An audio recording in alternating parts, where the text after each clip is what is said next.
Foro de la Historia. El pasado tiene mucho que contar. Hola, buenas, ¿qué tal? Bienvenidos a Foro de la Historia. Bueno, pues hoy estamos aquí en otro día más en el foro hablando sobre mujeres. La verdad es que es un tema que hemos tratado con poca frecuencia. Es cierto que, y en cuestión de podcast, podréis ver que la verdad que el mundillo es tremendamente masculino. Y bueno, pues aquí en el foro, dentro de que yo al final, bueno, pues intento tratar temas sobre los que sé pero bueno, intentamos también dar una variedad. Pues hoy vamos a hablar acerca de las mujeres, pues más bien en el siglo XX, ¿verdad? En la España del siglo XX. Y qué mejor que hacerlo con pues nuestra amiga Janet, Ginny para los amigos. Y bueno, pues, ¿qué tal? ¿Cómo estás?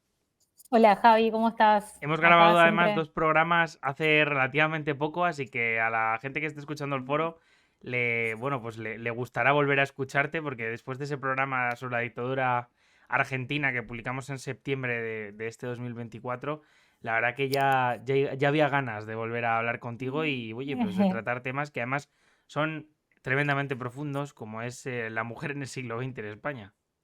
Sí, sí, la verdad que es un tema súper interesante. Bueno, siempre un placer acá colaborar con Foro, con vos. Y bueno, sí, sí, un tema súper interesante para tratar porque, bueno, más que nada por lo que fue el siglo XX en España y cómo fue transformando, se fue transformando el rol de la mujer, ¿no? A partir de cada una de estas transformaciones que se fueron dando. Y bueno, la idea un poco es esbozar algunos cambios que se produjeron a lo largo de estas etapas, que fueron muchos, fueron un montón, pero bueno, por lo menos dar un pantallazo general de estas transformaciones que fueron muy importantes y que también tienen mucho que ver con cómo está hoy el rol de la mujer en España, ¿no? Obviamente son cuestiones que tienen que ver con las condiciones internas del país, pero también con un contexto más general que se va dando a nivel mundial. Así que, bueno, nada, me parece que es un tema súper importante para tratar. Sí, sí, pues vamos al lío que la verdad que tiene mucha enjundia, desde luego. Si hablamos un poco del siglo XIX, poco por ponernos en antecedentes, porque al final es cierto que la etapa en la que más derechos tienen las mujeres y que digamos más derechos y libertades consiguen es durante la Segunda República. Sin embargo, anteriormente había habido tímidos atisbos bueno, pues de que las mujeres tuvieran más derechos, pero bueno, venimos de un siglo XIX español bastante convulso, porque hay desde guerras carlistas, pasando por una decadencia económica, problemas en el campo, el auge bueno, en este caso del movimiento obrero a finales del siglo XIX. Y desde luego, pues, un contexto, digamos, en el que las mujeres, ¿no? Están relegadas a un segundo plano, ¿no? Había una cosa que se llama la teoría de las dos esferas, que me parece tremendamente interesante porque, digamos que, para que lo entiendan los oyentes y las oyentes, considera que hay, digamos, dos esferas, ¿no? Una es la de los hombres y otra es la de las mujeres. Hay ciertos espacios en los que ambos pueden convivir con una especie de cierta igualdad, o sea, por ejemplo, la casa, ¿no? O algo así. Sin embargo, por ejemplo, el espacio político estaría reservado a los hombres y las mujeres pues tendrían más el ámbito privado o la cuestión, por lo que hablamos, ¿no? Del hogar, donde la mujer es quien manda dentro de las tareas de la casa, pero no dentro de las decisiones que se toman en el núcleo familiar, que eso también hubiera sido, si lo hubieran tomado al pie de la letra, quizá hubiera sido lo suyo, pero tampoco para eso. Entonces, bueno, vemos una mujer en el siglo XIX, pues desde luego bueno, pues supeditada al hombre y que desde luego tiene pues ningún derecho. Entonces, bueno, y llegamos a un siglo XX con un sistema de la restauración donde ya Ginny nos podrá hablar un poco más sobre bueno, pues esos intentos, ¿no? Durante los años 20, 10, bueno, pues en torno a ese movimiento sufragista de conseguir más derechos para las mujeres, sobre todo el derecho al voto, el aborto, Claro. pues una libertad económica para las mujeres que pudieran trabajar, por ejemplo. Sí, sí, bien. Como vos decías, siglo XIX y los primeros años por ahí del siglo XX se ve mucho, ¿no? Se ve muy marcada esta división por roles, ¿no? De género y el ámbito doméstico, un ámbito exclusivamente de la mujer, pero dedicada más que nada a, bueno, mantener el hogar y a los hijos, ¿no? A la familia. Y por el otro lado, el hombre, el ámbito público y este rol de proveedor familiar, ¿no? Y que, bueno, obviamente también va a ser importante a la hora de la toma de decisiones. Acá lo que vemos es una discriminación en el ámbito legal, ¿no? De la mujer carente de derechos y de autonomía, que, bueno, esta lógica se empieza a romper un poco ya, como vos dijiste, hacia la década del 10, del 20, con movimientos que se van a dar también en otros lugares del mundo. O sea, es un movimiento que va a responder un poco también un contexto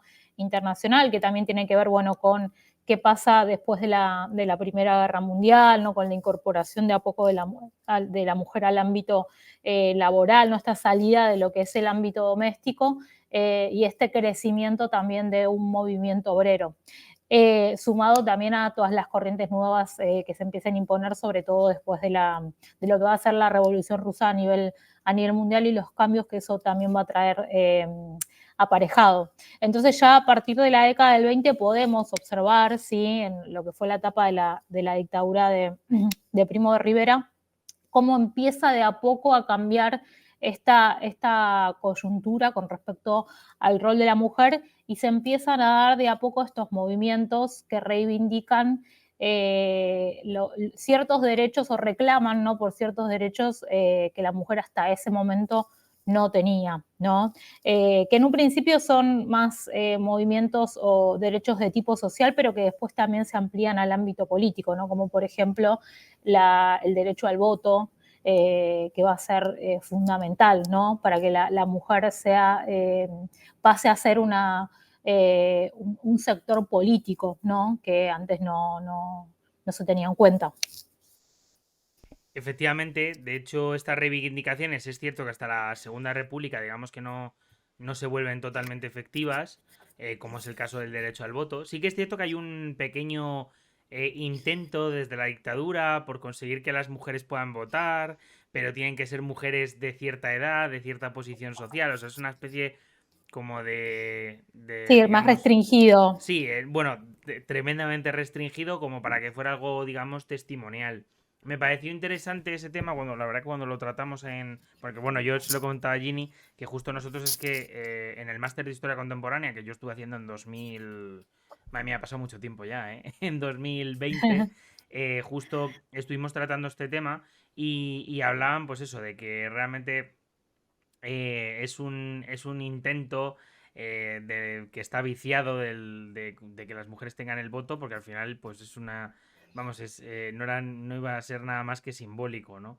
Y es en la Segunda República, en el momento en el que digamos, hay más cambios jurídicos y cambios sociales, ¿no? De hecho, bueno, un poco por hablar del contexto, es cierto que en España es curioso porque los años 30 hasta bueno, 1939, porque digamos es el último momento en el que el Estado republicano tiene control efectivo sobre alguna parte del territorio, digamos, un momento como a contracorriente, ¿no? O sea, es decir, mientras que en otros países se instauraban regímenes fascistas que, digamos, si ya la mujer estaba oprimida en un régimen liberal democrático porque bueno pues no tenían ese derecho al voto y de hecho lo estaban reclamando y ahí está los ejemplos británicos con las sufragistas o en el caso de Estados Unidos en la otra parte del mundo se estaban imponiendo al menos la europea se estaban imponiendo los regímenes totalitarios pues por ejemplo en Italia o en Alemania.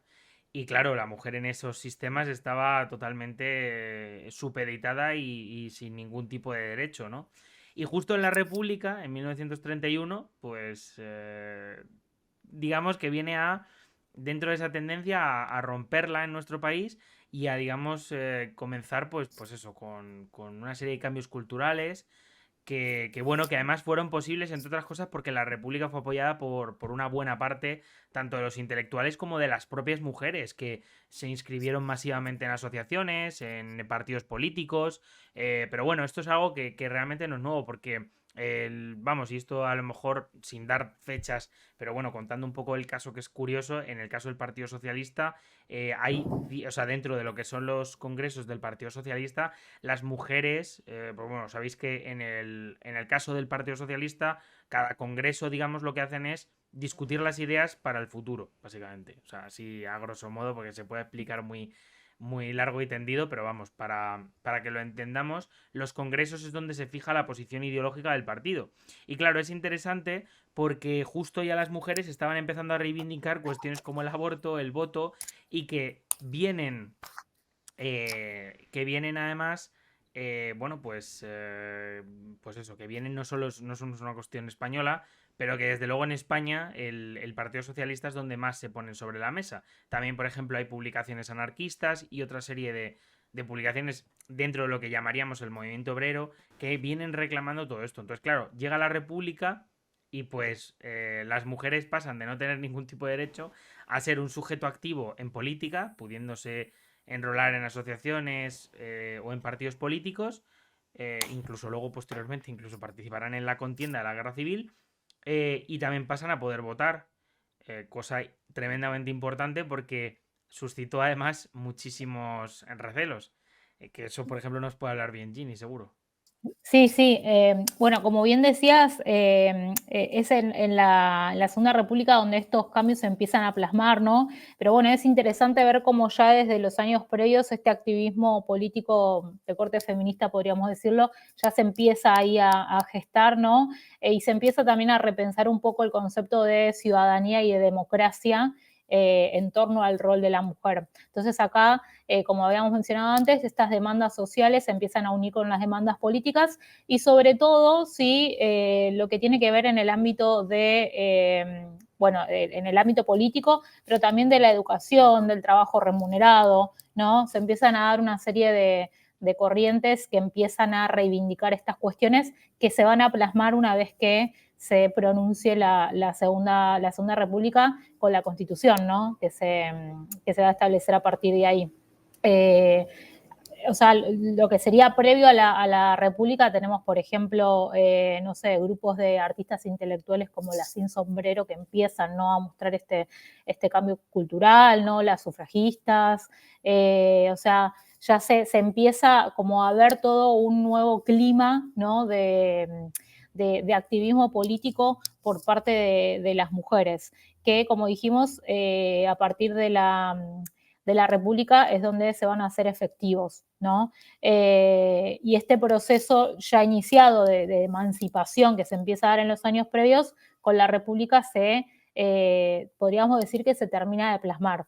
Después está la discusión de hasta cuánto llegó, ¿no? Pero bueno, podemos ver que ahí se dan los cambios más sustanciales, ¿no? En la Segunda República, sobre todo con lo que tiene que ver con el acceso al voto.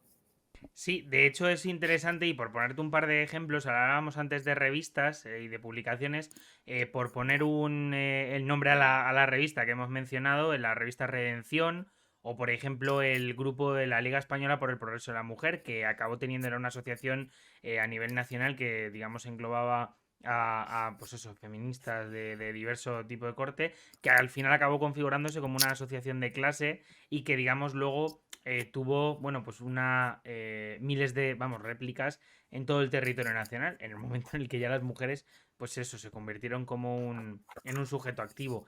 La verdad es que al final, desde un punto de vista, digamos, si habláramos un poco de lo más conocido, es la cuestión del voto.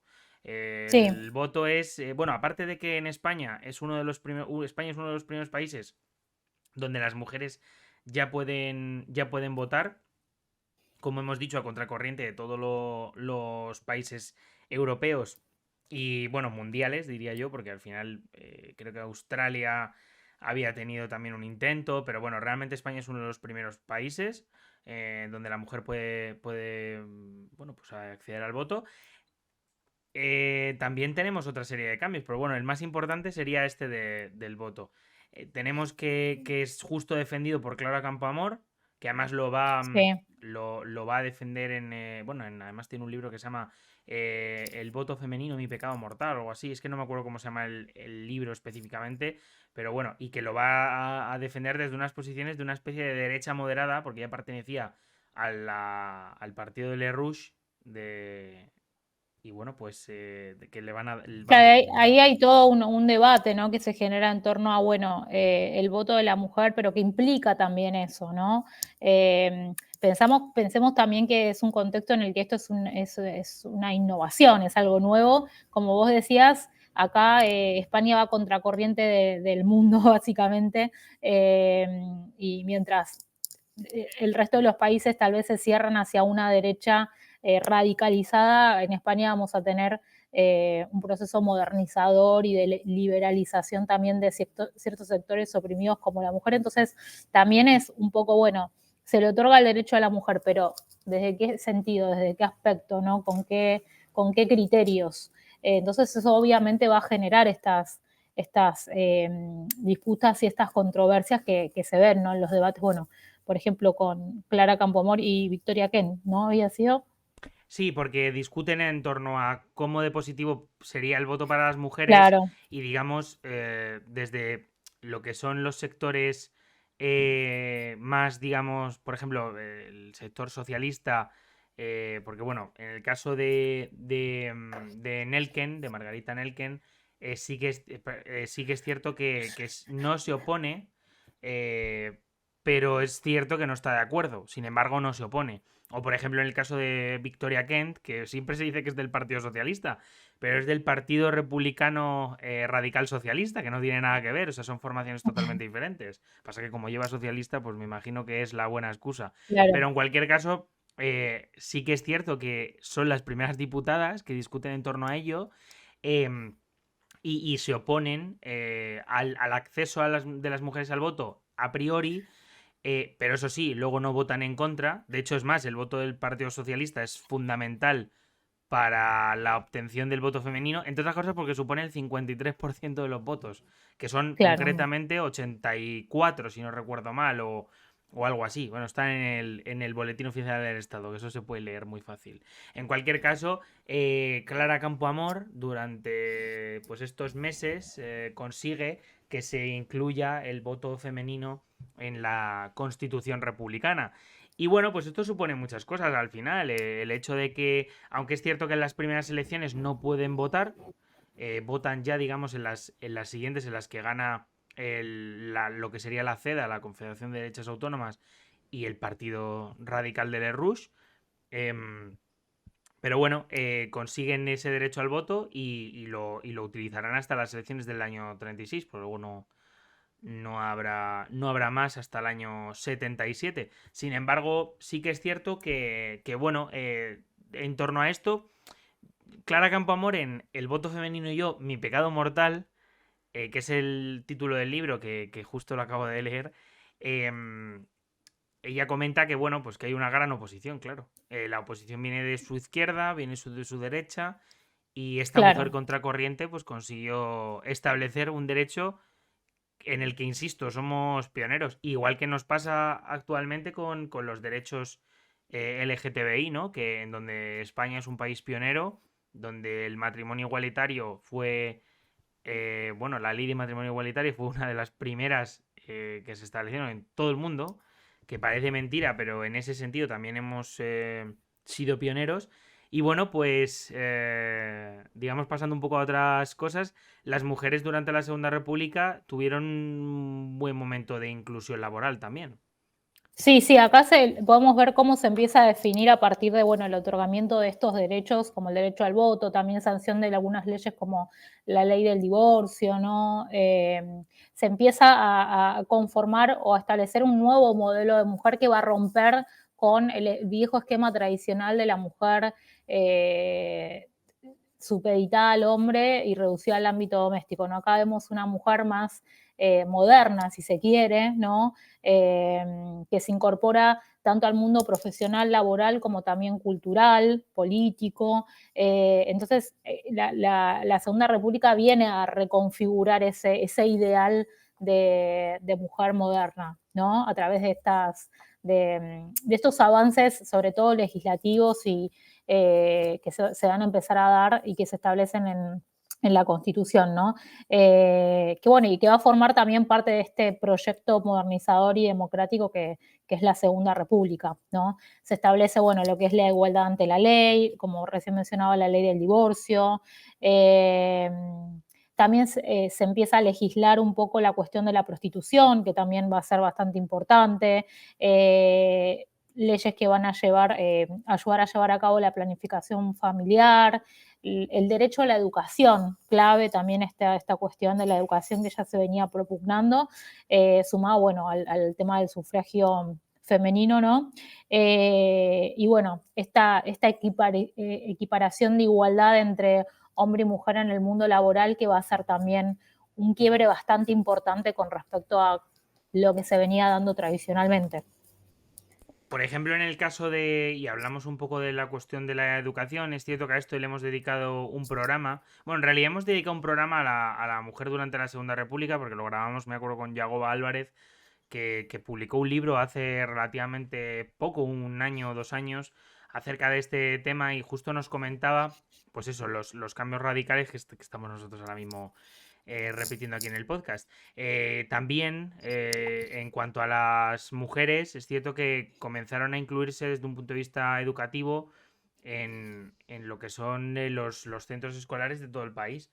De hecho, vamos, lo que son el trabajo por excelencia se volvió el ser maestra, ¿no? Y bueno, ya incluso a día de hoy yo creo que lo mantenemos, al menos en España, yo no sé en Argentina, pero en España Sí, también el trabajo, digamos, de la escuela es un trabajo eminentemente femenino, ¿no? femenino, sí, Al sí, sí. menos ese es el ideario que nosotros, digamos, no sé, sí, el ideario que nosotros tenemos en torno a eso.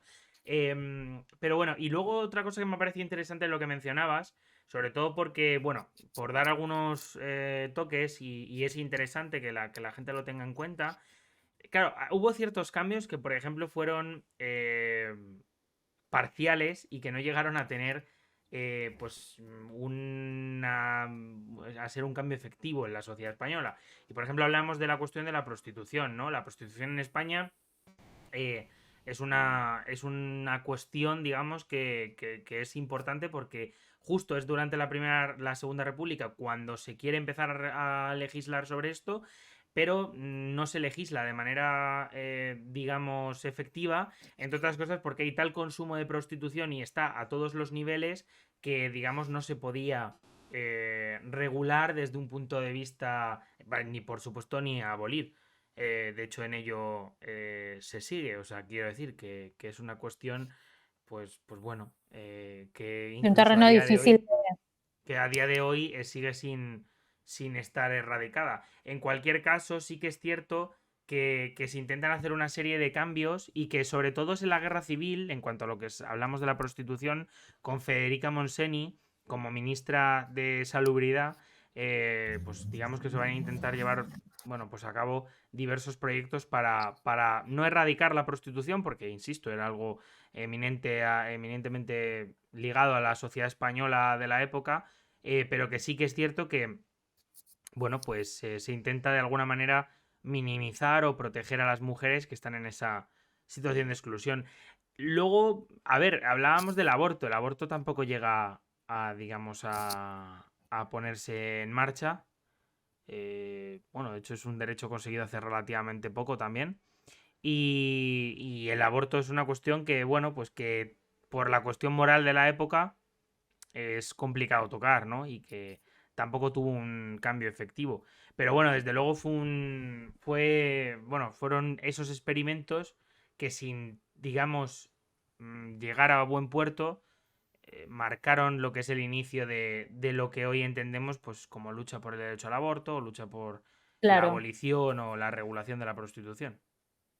Claro, también pensemos que muchas de estas cuestiones tal vez no llegaron a arraigarse del todo, porque bueno, la experiencia republicana fue relativamente corta, ¿no? Y ya con la guerra civil vemos como muchos de estos derechos o estos cambios que se empiezan a dar, estas leyes, se vuelven para atrás, ¿no? La guerra civil va a mostrar un poco diferentes actitudes de las mujeres según su propia ideología, ¿no? Acá vemos cómo la izquierda y la derecha se plasman su ideario en el actuar y en el ser de la mujer, ¿no?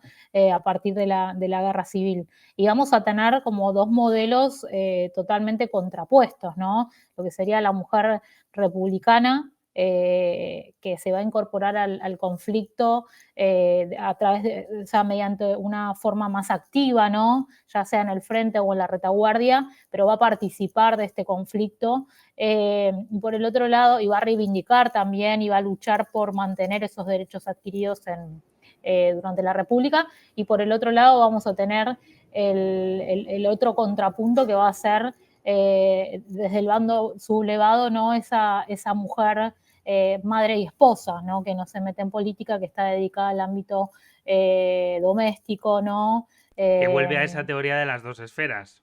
Claro. Y todo lo hace en nombre de Dios y la patria, ¿no? O sea, vemos cómo la guerra civil marca estos dos modelos totalmente opuestos de mujer. Y bueno, que obviamente uno es el que va a terminar prevaleciendo una vez que termine la guerra y se imponga la dictadura. Y acá, bueno, tenemos en la guerra civil, bueno, tal vez referentes políticas no importantes como Dolores Ibarruri, por ejemplo, Juana Donia, y desde el bando sublevado me parece que tal vez la figura por excelencia de este modelo es Pilar Primo de Rivera, ¿no? Que va a fundar lo que es la sección femenina de Falange y bueno, a partir de ahí va a empezar a construir un nuevo modelo, ni siquiera nuevo, en realidad va a retomar las cosas anteriores a la República para construir ese ideal de mujer que se va a instalar ya con el franquismo, ¿no? Sí, de hecho es interesante que justo es el momento en el que, digamos, y sobre todo lo vemos con figuras como Dolores Ibarruri en el Partido Comunista, la cuestión de la mujer va a ir y el papel de relevancia de la mujer va a llegar incluso al gabinete del Consejo de Ministros durante la Guerra Civil. O sea, quiere decir, aunque la guerra, digamos, es un contexto adverso para cualquier tipo de proyecto social y político, por supuesto, y más el republicano, que ya veremos que acabará siendo derrotado por las armas.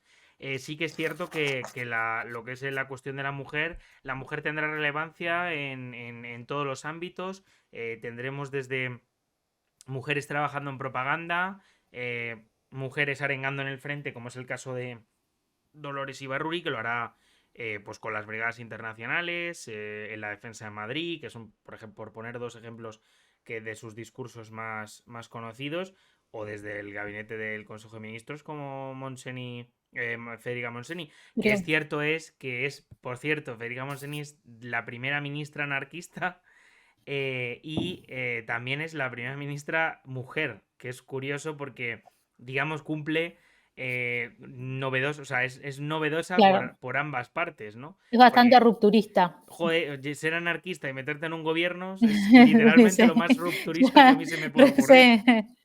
Quizás es dar el giro final ya al rupturismo. Pero bueno, y en cualquier caso, en la cuestión del franquismo, es cierto que el franquismo, pues bueno, el franquismo va a ir cambiando a lo largo del tiempo porque se irá adaptando a lo que es bueno, Las pues los nuevos circunstancias, tiempos, claro. pero sin embargo sí que es cierto que hay cosas que prevalecen, ¿no? Y es cierto que yo lo pienso a veces y digo, bueno, es que cuando, por ejemplo, hablo con gente de mi edad, que yo al final tengo 27 años, o hablaba antes, hace unos años, con gente de 21, 22, claro, cuando tú les cuentas que, pues, cosas como las que hacían, pues, las mujeres en la sección femenina, o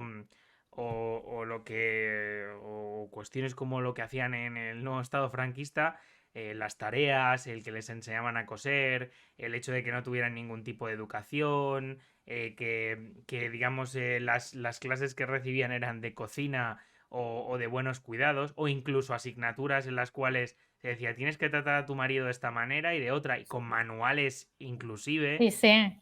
que son además encima son sofisticados, la gente podría, bueno, pues como dirían los jóvenes de esta época, yo es que ya no soy joven, no me considero joven, dirían, qué cringe, ¿no? ¿Qué nos queda al resto, Javi?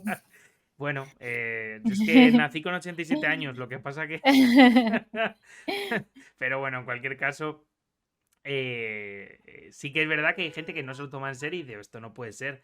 Y luego tú te pones a leer los manuales y es terrible, ¿eh? O sea, no, claro, te piensas dos cosas. Una buena y es, bueno, la mala es realmente cómo lo pasaron nuestros abuelos, porque mi Claro, abuela se crió en el centro, mi abuela nació en el año 27 y se comió toda la dictadura. Entonces, y mi abuelo exactamente igual. ¿Cómo lo vivieron nuestros abuelos? ¿En qué mundo de mierda vivían? Y luego, por otra parte, eh, cómo hemos avanzado respecto a lo que es la dictadura y a lo que son pues estos estándares sociales que en ese caso estaban aceptadísimos, impuestos, pero que bueno, que se han ido resquebrajando paulatinamente. claro. Sumado a esto que decís, siempre pienso en algo que contaba Almudena Grandes, porque se empezó un poco a interesar por la historia de España y la historia reciente, y ella comentaba que una vez su mamá le había mostrado una revista donde estaba una bailarina, Josephine Baker creo que era, que en los años 20 había sido muy famosa y muy conocida, y le había contado que su abuela la había visto bailar en un teatro o en un club de Madrid, que estaba desnuda. Entonces a ella le pareció tan extraño, porque en los años 60 pensar en que una mujer esté bailando semidesnuda en pleno Madrid era algo impensado, ¿no? O sea, es como su abuela vivía más en el futuro que su propia madre, algo así, ¿no? Como el retroceder que significó la dictadura en un montón de cuestiones, ¿no? Además, curiosamente, la cuestión de los cabarets en los años 20 mundialmente, pero bueno, en España también, y sobre todo en los años 20 a nivel mundial. En España, en los Sí, años 30 es algo del Madrid de la época y sobre todo también de la España de la época, sobre todo la España urbana, dejémoslo claro. claro. Sí, sí, sí, sí. Pero bueno, me parece como importante también para hacer esta relación de que la historia no siempre es lineal y que, y que va y viene, ¿no? En cuestión de progreso y desarrollo depende desde dónde lo mires. Pero bueno, eh, el franquismo acá marca entonces un quiebre fundamental, ¿no? Eh, entonces, lo que empezamos a ver es que, bueno, a medida que va avanzando la guerra civil, ¿no? Con el avance del ejército golpista, se empieza a extender en muchos lugares, o sea, en los lugares a los que se expande el bando sublevado, un terror sobre la mujer, ¿no? Sobre las mujeres que eran esposas, hijas, hermanas, madres de republicanos, ¿no?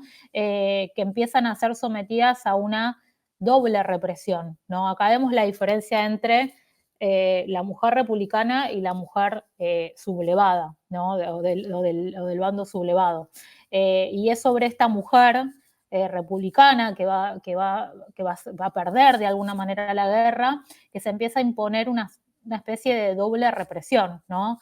Una represión política, por un lado, ¿sí? Por ser republicana o roja, como la llamaban, y por el otro lado una represión de género, por ser mujer, ¿no? A mí siempre me impactan los partes que daba Queipo de Llano en Andalucía, no sé, me acuerdo si era en Málaga, En Sevilla, los que daba desde de Sevilla. Sevilla.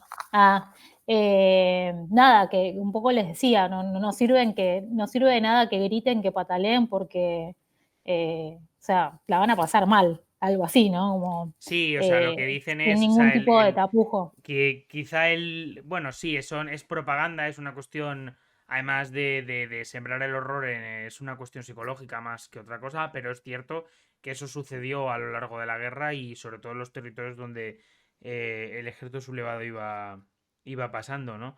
La verdad es que luego, además, durante el franquismo, bueno, quiere decir que la ley del divorcio estaba abolida, o sea, porque además es que iba en torno a los valores católicos, pero luego también eso, la prohibición del aborto o diversos derechos que se han conseguido ya en democracia y además muy avanzado, por cierto, la democracia. Pero vamos, de hecho, el derecho al aborto es de este siglo. O sea, no creo que nadie escuche este programa en el siglo XXII. Pero, pero desde luego lo que tengo bastante claro es que en este siglo XXI es en el que se consiguió la ley del aborto aquí en España. Pero vamos, también tenéis lo que justo en los artículos, por ejemplo, del Código Civil, ¿verdad? Sí. Sí, bueno, acá hay una serie de cambios que se empiezan a dar, ¿no? Bueno, esto de la desigualdad jurídica entre los cónyuges, que, bueno, vuelve para atrás todo lo que se había avanzado en la República en cuanto a igualdad. La mujer queda supeditada, sometida, ¿no?, a la decisión de su marido. Bueno, también lo que tiene que ver con los matrimonios civiles, que también quedan, se establecen como una especie de, Unión de acto indisoluble. en contra de los valores cristianos, ¿no? Lo que es el matrimonio civil. Y bueno, acá vemos cómo cambia, digamos, la condición jurídica de la mujer, ¿no? O sea, eh, porque pasa a ser sujeto sin ningún tipo de derecho, ¿no? Supeditada a la decisión del hombre. Eh, y esta, bueno, son cosas que se empiezan a establecer a partir del, del régimen franquista, ¿no? Que lo podríamos, bueno, obviamente calificar como un régimen heteropatriarcal y antifeminista, y que va a barrer con casi todos los avances legislativos que se dieron en la República. Y va, como habíamos mencionado antes, a establecer un nuevo modelo de mujer que va a estar definido por esa moral nacional catolicista que va a primar sobre todo en las primeras décadas de la dictadura, ¿no? Y acá vemos fundamental tanto el rol de la Iglesia, sobre todo a través de la educación y de la sección femenina de Falange, ¿no? Como empiezan de alguna manera a configurar esta forma de ser mujer y cómo se debe comportar la mujer española, ¿no? La buena mujer española, entre comillas, que... eh, Sí, que calificaba el régimen como positiva, ¿no? Para la patria. claro, Luego, la verdad que es interesante también la cuestión de las cárceles, porque claro, lo has mencionado tú antes, y también sobre todo que por cierto, sobre eso queremos hacer un programa, pero llevo detrás de un amigo mío que escribió una serie de artículos y que parte de su tesis va sobre el patronato para la protección de la mujer, que por cierto en Madrid hay diferentes edificios que estuvieron destinados a esa institución y que es interesante porque este chico lo ha estudiado mucho, además que es muy amigo mío, lo que pasa que hasta que es una persona que es como un conejo, hasta que lo cazas tardas un buen rato. Yo llevo un par claro. de años ya, debo ser malo, mal cazador, pero bueno, en cualquier caso, son dos instituciones que realmente plasman eso justo que estabas diciendo, ¿no? Porque en el caso de las cárceles está claro, ¿no? Que es la represión pura y dura, pero en el caso del patronato de la mujer, es básicamente es un internamiento de mujeres que rompen con cualquier tipo de canon, ¿no? Que pudieran, digamos, tener en la dictadura franquista. Claro, y que además es una institución que perduró aún después del franquismo, ¿no? Creo que en los 80 es Sí, donde se, justo, es no sé el si en el momento y franquismo. además encima que estuvo gestionada por la iglesia, que tuvo Claro, diferentes centros, de hecho a día de hoy tenían centros en Valencia y en otros lugares de la península y que ya digo que estuvieron internadas y que hay pues múltiples testimonios sobre este tema. Hay varios libros muy interesantes que se pueden leer. De hecho yo tengo uno de ellos, pues me lo regaló este chico y la verdad que es interesante porque además te va contando los casos de las mujeres y de cómo han sí, sufrido y que son gente que a día de hoy está viva. O sea, quiero decir que sí, no sí, son, que es una historia que es tremendamente actual, además. sí, sí, totalmente. Hay también un documental de RTV sobre el patronato que es muy interesante y que cuenta, ¿no?, de una manera muy clara cómo funcionaba, ¿no? Cuál era el objetivo, entre comillas, de esta institución, que, bueno, es bastante macabra, ¿no? Y Sí, bueno, pero que responde obviamente a los ideales que tenía el régimen, ¿no?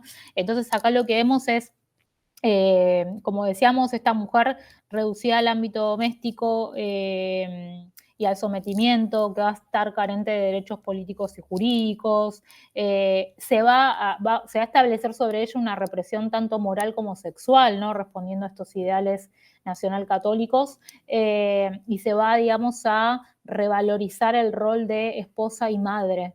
la maternidad va a estar muy valorada en lo que es el régimen franquista, y por el otro lado se va a demonizar a esa mujer liberal y moderna del régimen republicano, ¿no? Y esto lo vemos bueno, en estas instituciones, en lo que es el sistema carcelario, donde vamos a ver que, de hecho, las mujeres no eran consideradas presas políticas, sino presas comunes, ¿sí?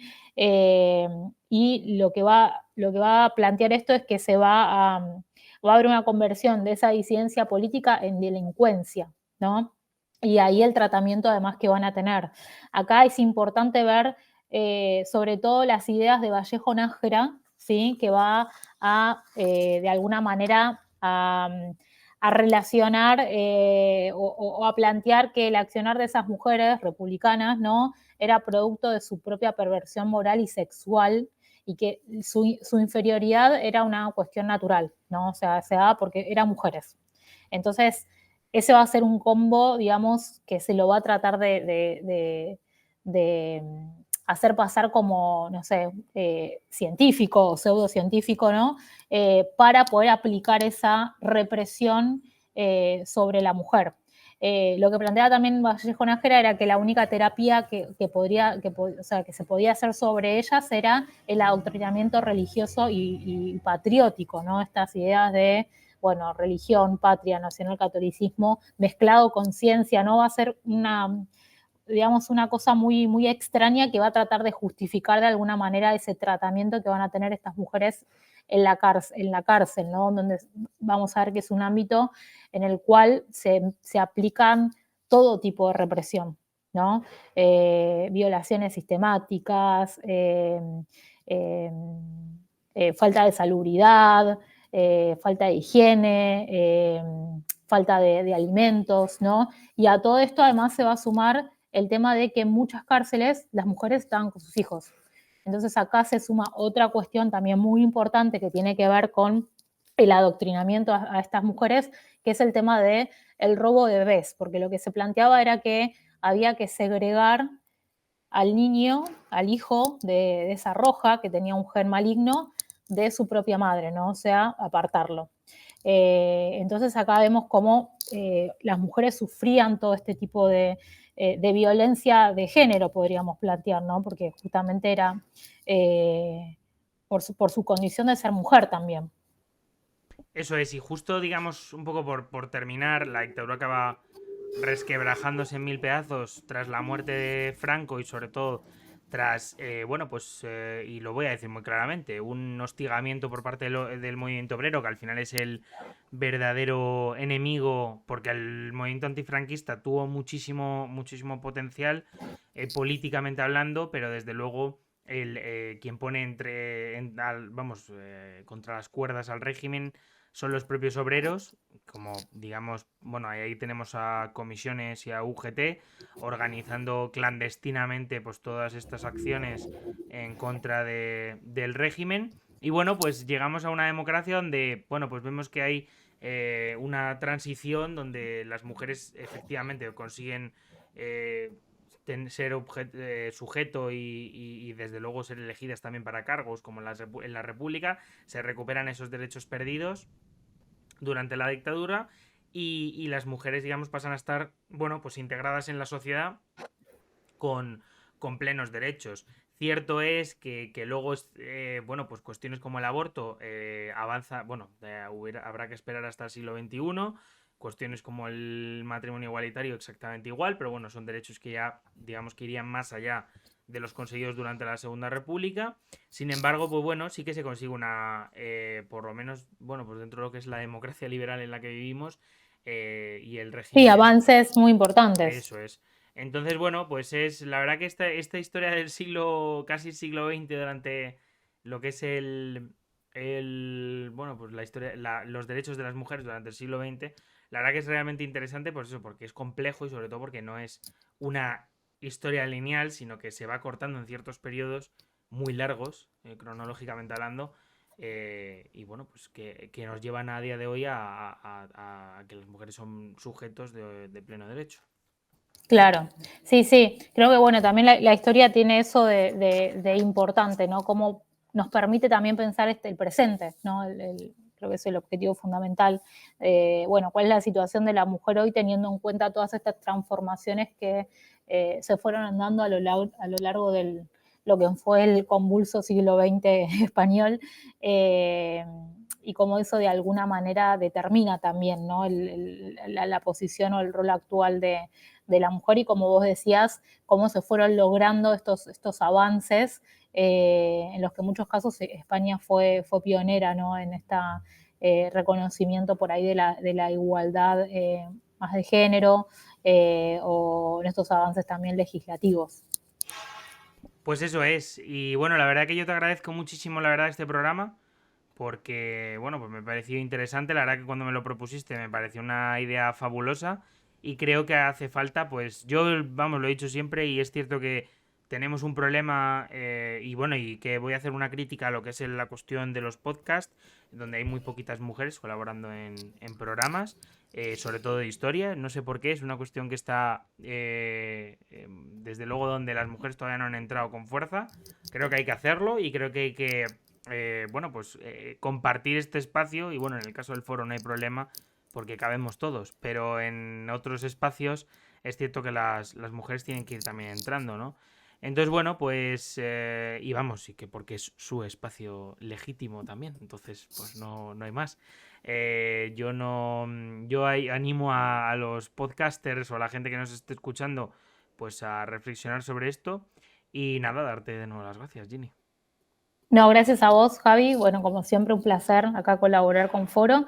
Y me gustaría por ahí recomendar algunos Sí. libros que me parece que tienen que ver con esta cuestión para poder complementar un poco. Bueno, el libro Irredentas de Ricard Viñés, o Viñés, no sé cómo se pronuncia en España, que trata sobre las cárceles de mujeres, las presas políticas y los hijos en las cárceles franquistas. También un libro que es una biografía de Mica Echeverre, que era una argentina que luchó en la Guerra Civil Española en las brigadas internacionales y que se convirtió en una líder importante. Bueno, que cuenta su experiencia, también está, me parece muy interesante para poder ver el rol de la mujer en el frente de batalla, ¿no? Que muchas veces también es algo que queda más reducido al hombre, pero que bueno, muchas mujeres también participaron de una forma muy activa en este aspecto. A veces son dos libros que son muy interesantes para leer. Pues muchísimas gracias, Ginny. Y bueno, pues nos vemos en el siguiente podcast, que vamos a buen ritmo con las colaboraciones. Sí. Así que nada, en cualquier caso, pues ya digo, para nosotros siempre un placer. Y creo que bueno, pues que ya nos veremos el próximo domingo para los oyentes. Ya sabéis que nos tenéis en redes sociales. Y bueno, pues dejaremos también el nombre de los dos libros que recomienda Ginny para que los podáis ojear, ¿vale? Pues nada, muchas gracias. Muchas gracias, Javi. Chao. Si te ha gustado este podcast, puedes darle 5 estrellas en Spotify. Por otra parte, si lo ves desde iVoox o desde YouTube, puedes darle un buen like. Asimismo, nos puedes seguir en redes sociales para ver los artículos que vamos publicando en forodelahistoria.com. Recuerda que tu apoyo es fundamental para este podcast y para, bueno, pues las personas que lo componemos. Muchísimas gracias y nos vemos la semana que viene. Chao.